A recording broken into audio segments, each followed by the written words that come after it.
What is up, you guys? Today's trip to the Goodwill outlet is brought to you by My Reseller Genie, the #1 accounting software solution for resellers. Learn more at myresellergenie.com or click the link in the description of the video down below. What's up, Zoe? Zoe and his bicycles. I think our location only charges $5 for bicycles, so Zoe does really well with those. He'll grab them for $5, take them to the flea market and sell them for, $20 to $50. Kind of a cute little basket.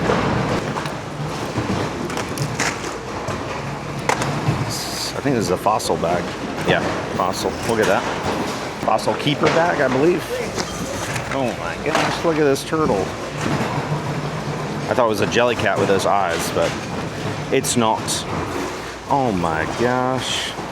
Larry the cucumber. And now it's time for Silly Songs with Larry, the part of the show where Larry comes out and sings a silly song. And a platypus? There's a spectrum of plushes that we buy. Usually the more unique the animal, the more likely it is that I'd buy the plush. And I don't think it gets more unique than a platypus. Got some plush down here. All sorts of stuff, actually. Thought this was kind of like a taboo here. It's a cute bag though, with like a hand strap. Flying Fortress. That's unique. Trixie Milo. Wow, that's really cool. This is Bovano USA, like a knapsack. Also very cool. I found this. I think it's a wallet or something. Slim Mint. You open it up, it's got some like straps in there. I think it's a wallet. It's kind of cool. Got this Stitch right here. Somebody threw him back, but I don't see anything wrong with him. He's super heavy. He's got like beans in his butt. We have bought and sold, I'd say we've probably sold over 100 Stitch plush in our entire reselling career. It's one of the most popular Disney characters that we find. People are always asking for them. And I think there's a new movie coming out, so that helps even more. This hoodie. What is this? Legendary Hunting Outfitters. Tough as Buck. That's a nice hoodie. It's super thick. It's got the snaps and the zipper. It's got the hood on there. It's got the like elbow pads. Very nice. I've never heard of this brand, but I will get it. What are these? Oh, Viore. Viore shorts. Men's medium. Yeah, definitely gonna get those. These are similar to like Lululemon. Very high quality. I love looking through this stuff because this is the stuff people kind of like frantically throw out and they sometimes miss. This is not Lululemon, but very like on trend bag. Ooh, Patagonia. Nice, no custom embroideries. A little dirty, but definitely can be washed. That is awesome. A little Hello Kitty bag. Throwing that in, super lightweight. Camo wallet. Jewel. I think I've had that brand before. Oh, that's cute. Maruca. Handmade in Colorado. Portugal. Oh, it's got fish on it. That's cute. Yeah. Not much leather bags today, although they probably are picked over. Feel the difference. Something Marley. Osgood Marley. It's RFID protected. And a crossbody. Adrian Vidadini. Cute travel bag. Little like a cheetah print or leopard print or something on it. We got a Sven. He's in pretty good shape. I'll grab him. There's a Zazu. It's Disney. I think it's Zazu. Find anything? I thought there was some okay stuff. Nothing super great. Same. Lots of what is that vintage t-shirt? I saw it. It's a Newberry alumni. Oh. One time I found that Newberry golf shirt, Newberry golf team shirt, and I just liked it. And every time I wore it, people were like, oh, you went to Newberry? I'm like, no, I just got this at Goodwill. Like the shirt. I think I might get that. Okay, yeah. So people can ask me. Well, it's got a little bit of pit staining. Yeah, but I mean, it is an actual vintage sheet made in USA. We'll get it. I'm debating on this one. It's like an old bomber jacket, but somebody has put Whitmire Elementary on it. But it's like a Game. also Oh yeah. a vintagey jacket. I'm debating. That's difficult Or to maybe say. I'll give it to one of the vintage kids or something. Yeah. This is adorable. It's one of these packing cubes, cow pack, but it's got fruit all over it. I love that. Oh, here's another crossbody. Definitely grabbing that. Looking through these bags, I think this is Kipling.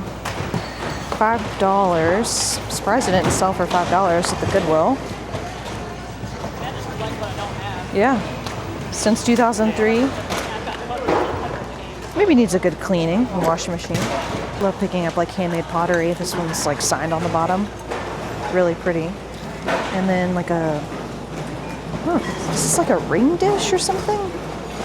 I don't know, it's got like a little hole down in here. Very cute. We got this, it's like a light string with shotgun shells, but they look real. They look like, it looks like somebody made them. It's so tangled though. If they weren't tangled, I would definitely get them. Sunglasses, Dolce & Gabbana? Fake. I actually haven't been buying a lot of shoes recently.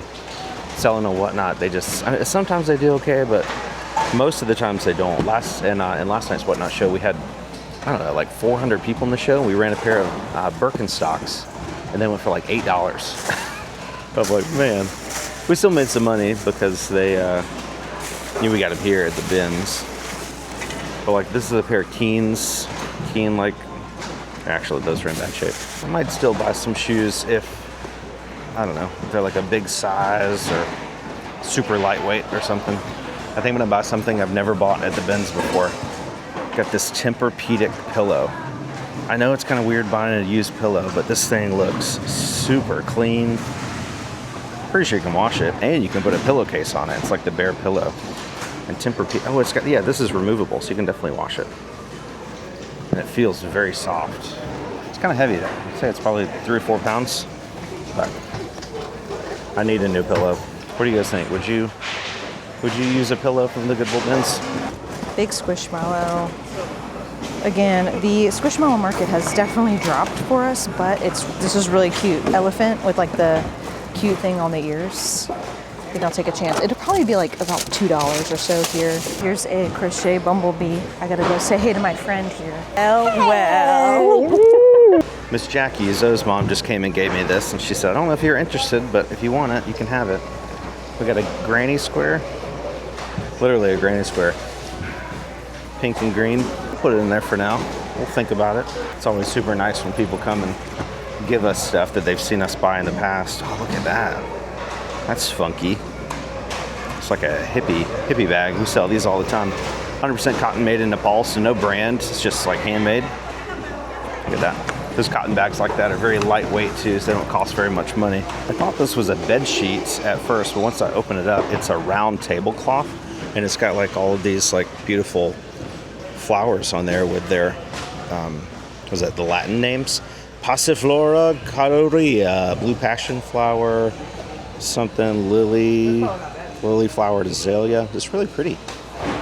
It's got one little stain right there, but I don't think that's a big deal. And it comes with napkins. There's two napkins right here. I guess I'll look around a little bit more, see if we can find 2 more napkins. I feel like 4 would be a complete set.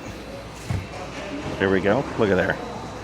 Perfect. I think that's a very cute set. Tablecloth and 4 napkins. Got a Bagolini right here. Ooh, it's wrapped up in the junk. Nice.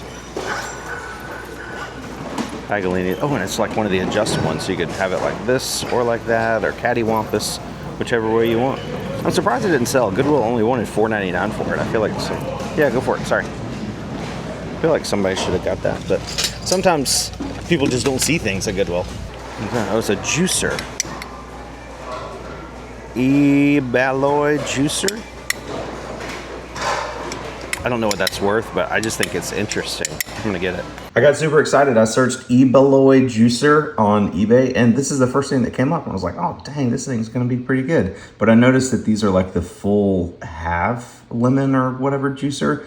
If you scroll down, you'll see the prices also go down as we scroll down. But there's ours, and it's only $10. So I guess the halvesy one, I mean, Ebeloy, I guess is a good brand, but the halvesy one is not nearly as good as the whole one like that. Found a couple more things in here. We got this wooden goose thing.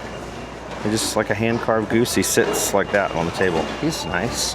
We got some neon price tags. I think these will go well in our booth. Maybe they'll be more eye-catching than the white ones we currently use. And I think this is a nut cracker. It's just metal. I think you just put your nut there and then tighten it till it pops.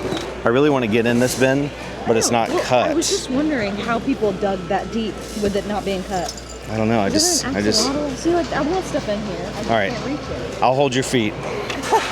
you jump in. Ain't no way. If only I still have my grabber. We definitely are finding more stuff today than we did last time. So that's always nice. Starbucks. Oh, wow. Starbucks Stanley? What in the world? Why is this here? It's still wet on the inside. Haley, Where was that? it's sitting over there. Oh my goodness. I wonder what this is $60 worth right retail. What's the Starbucks Stanley? Yeah, it's the Starbucks black. I mean, they've dropped in That's value a little crazy. bit, but that's crazy. Just sitting there? It's a s'mores maker. They wanted $15 for it at regular Goodwill. It's still like in there. With its box though, I think it's gonna cost, I mean, it's probably like, I don't know, 3 or 4 pounds. So it would cost close to $10. So not worth it today when it's full price day. That's pretty cool. There's another crochet animal right over here where I found the other one. They have eyes on them. The bee has eyes on it too. That's cute. We can lie them together. We got another crochet blanket. Look at that. That's awesome. Love the colors on that. Might get this, a little clip-on ring light. Clip onto our phone when we do whatnot shows. Here's a little Dumbo plush. He's on Disney Store Authentic tag. Someone probably passed on him because he's a little heavy. He probably, it's going to cost $2 or $3. I think he's still going to be worth it. Is this Timon down here? It is. Timon plush. Yeah, definitely grabbing him. Lots of cups. Really only look for like Yetis, Stanley, that kind of stuff in here. Briefly look through. Most of it's usually garbage, like #boss. The Starbucks one. It's a little beat up. See the inside. Oh, that's real coffee stain. I'm a pass. I think we have reached the end of our bin shopping trip. Josh and I both have been around like every single aisle multiple times. Kind of what we do at the end. We just, hover until we see anything maybe that somebody has put back or whatever. But I think we are going to leave. Check out. Yes. Make sure all of our stuff is good before we leave. Yes. And then go to the booth. I did find 2 more things off camera. I got a Yeti cup with no lid, whatever, and a little jellyfish. Cute. We've sold that multiple times. It's the tentacles that get it. The tentacles. I think I'm gonna pass on this. It's a really cool jacket, but if I had like the time and energy to like use one of those seam rippers or something, I might, but. I don't have time or energy. Exactly. Let's see if this guy over here wants this. Do you do vintage stuff? Mm-hmm. Would you be interested in something like this? It has this like custom embroidery thing on it, but it is like a made in USA jacket. If you pass, it doesn't hurt my feelings. You're welcome. I don't know. This probably would cost Like $8 to $10. You think that much? It's probably 3 or 4 pounds. Yeah. Yeah, I guess. Yeah. So like the ends, yeah. I would pass. Okay. 73, 71. Nice. Much better trip than last time. Got a lot of cool stuff. Nothing crazy. I think the craziest thing was that Starbucks tumbler. Starbucks Stanley. Yeah, and the fact that it was sitting there like an hour after the bin's over. Had a retail price of $60. And I get it that like Stanleys aren't quite as good as they were, 2 Christmases ago when everybody was losing their minds over them. But I'm still surprised to see people donating them to Goodwill. Yeah. Like you pay $60 for a cup like a year ago, and it's cool. Like it had the lid, had the straw, the cool like iridescent pattern. Well, and kind of like you said too, I mean, it might have been with the college stuff. And Yeah, maybe it was might have been accidentally. Some parent that was like, we're going to get rid of all of your dorm stuff. They and just took it. put it in a box accidentally. Yeah. It was That's still what- wet on the inside, like Yeah. it had water in it. I think that's what happens with like some like really expensive items we sometimes find. Like, Yeah. I don't know, like a really nice like Coach purse. Like, did someone actually want to donate that to Goodwill, or did this accidentally like? I'm sure. I'm sure things get accidentally donated all the time. I think there was a story about a guy that had been saving his money in his couch or something, couch cushions. He had like hundreds of $1,000s in his couch cushions, and somebody donated his couch to Goodwill. Wow. And then he was trying to, I could just be making that a that real up. thing? I'm Yeah. pretty sure. Maybe it was in a movie. But then there was a story in South Carolina, I know this is real, about the guy, he went to Goodwill and bought like a Barbie playhouse or something. And when he got it home and opened up, there was an assault rifle inside. In a Barbie playhouse? Yeah. Wow. So obviously that was accidental. I would say that all this stuff is going to be available in our next Monday Night Whatnot show, which is tomorrow, the day after this video post. But we're actually still kind of inundated with inventory from like the last 3 videos we posted. I mean, we still have all these Squishmallows that we got from Mavi. All this stuff right here is just an amalgam of stuff that we found over the last couple weeks. We still have stuff from the $2,000 buyout. Like I say, a lot of stuff. We sold a lot last week. I think we made about $1,500. But we still have, you know, like all this stuff here. We've got ton of watches. I think we maybe sold like 15 watches, and we still have hundreds of those left. Not to mention all the stuff from our last garage sale video. We got dozens of items in that video. So we're going to sell a mixture of all those items in tomorrow night's Whatnot show. So be tuned into that if you want to get some good deals on all of this stuff. And Haley actually left today, earlier this morning, to go to Canada with Kim, our shipper, and her family. They've been on a couple of trips before, so they're going to be gone for the next 4 days, I think. So I'm actually going to be on my own to set up for the Whatnot show, run the show, and ship everything. So this is going to be an interesting. I don't know if it's going to be like a smaller show than usual, or because I don't have anybody here to keep me from making silly decisions, I might end up doing like a 4 or 5 hour stream and sell way too much stuff and then totally overwhelm myself. So that's probably what's going to happen. But I wanted to end today's video by sharing with you guys something that I just posted on Instagram about yesterday. But when Hurricane Helene came through back in October of last year, I guess, we had a tree over here in our yard that was kind of leaning a little bit, and I figured it would fall eventually. And that actually, it attempted to fall a couple nights ago. You can see it's like leaning right here at the base. Here, let's just walk over here. So at the base, it like pulled up with the roots and also started snapping in half. And then instead of falling all the way to the ground, it got stuck in this tree right here. It landed up there, kind of scraped its way all the way down there. And now it's also leaning on this board tree right here, is supporting so much of the weight. I do have a chainsaw, so I could cut it, but I'm like, where do I cut it? If I cut it there, I don't really think that's going to make a difference because all the weight is still going to be here in these trees. And I don't want to cut these trees, but I feel like maybe I should. Like if I cut that tree right there at the base, maybe it'll fall and then the weight will continue bringing the tree down. I don't know. I don't really want to pay, you know, $1,000 or more to have a professional come in because it's not a big deal. Like it's not tall enough to hit our warehouse and it's not threatening anything. But I also don't just want to keep it here because it's kind of ugly and maybe sort of dangerous if the dogs are out here playing. So let me know. What do you guys think? What would you do if it was your tree? Where would you cut it? What would you do? Or would you just pay a team of professionals to come out and cut it down? Because once it's on the ground, you still got to chop it up in a bunch of pieces and then haul it away. That's harder than the actual getting the tree on the ground. So I'll be dealing with that this week as well. But thank you guys so much for watching today's video. Definitely appreciate your time. Hope you enjoyed the video and hope to see you at our Monday Night Whatnot show tomorrow, 7 p.m. Eastern time. Thank you guys again for watching. You're the best. We'll catch you on the next one.